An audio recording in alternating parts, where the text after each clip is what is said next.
Hi guys, we're gonna read the story A Pocket for Corduroy by Don Freeman. It's about a bear and his adventure, so I hope you like it.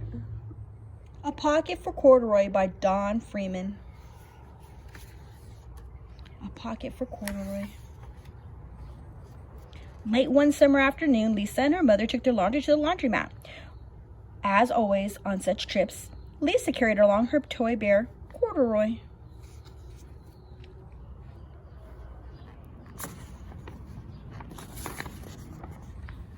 The laundromat was a very busy place at this hour. Now, Corduroy, you sit right here and wait for me, Lisa said. I'm gonna help with our wash. Corduroy waited patiently. Then suddenly he picked up his ears.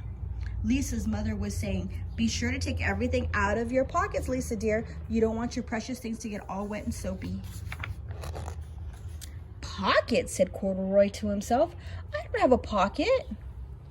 He slid off the chair. "I must go find something to make a pocket out of," he said, and he began to look around. First, he came to a pile of fancy towels and washcloths, but nothing was the right size or color. Then he saw a huge stack of colorful clothes in the laundry bag. "There ought to be something in here to make a pocket out of," he said.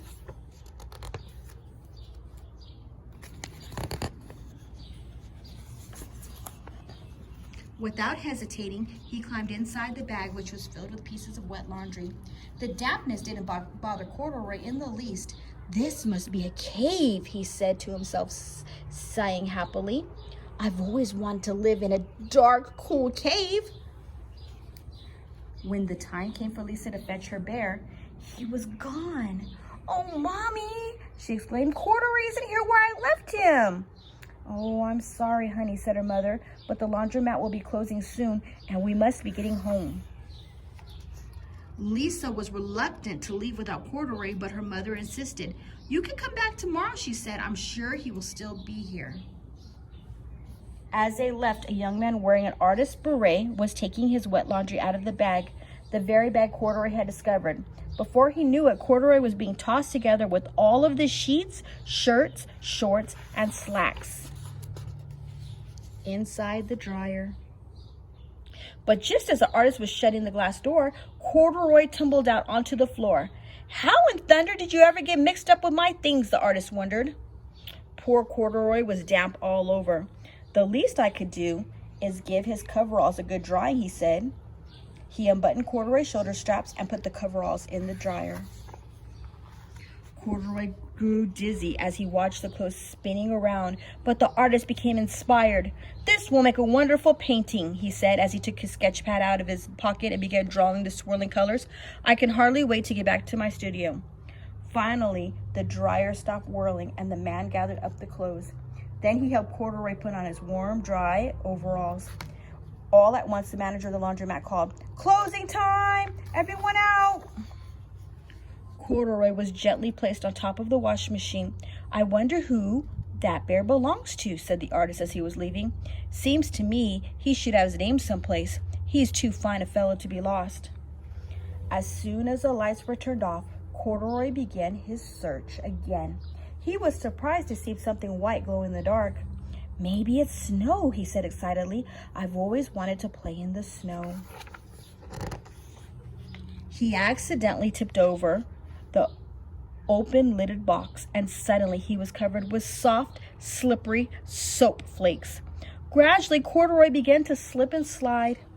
"Oh, what fun," he said with a smile. "I've always wanted to ski down a steep mountainside." He landed paws first into an empty laundry basket. "This must be a cage," he said, peeking through the bars. "I never wanted to live inside a cage like bears in the zoo." But by now, Corduroy felt drowsy, and soon he nodded off to sleep.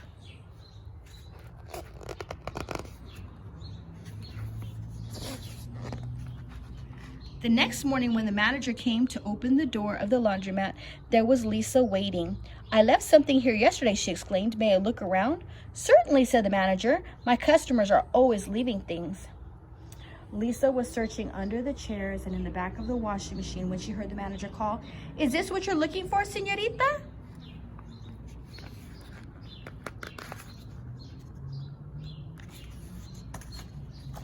Yes, yes, he is my best friend, shouted Lisa. As she came running, she reached in and picked up Corduroy out of the basket. So this is where you've been, you little rascal, she said. It's time I took you home.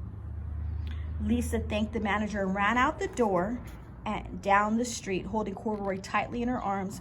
I thought I told you to wait for me, she said. Why did you wander away? I went looking for a pocket, Corduroy said. Oh, Corduroy, why didn't you tell me you wanted a pocket? Asked Lisa, giving him an affectionate squeeze. And that very morning, Lisa sewed a pocket on Corduroy's overalls. And here is a card I've made with your name on it for you to keep tucked inside, she said. I've always wanted a purple pocket with my name tucked inside, said Corduroy, as he and Lisa nuzzled noses. The end.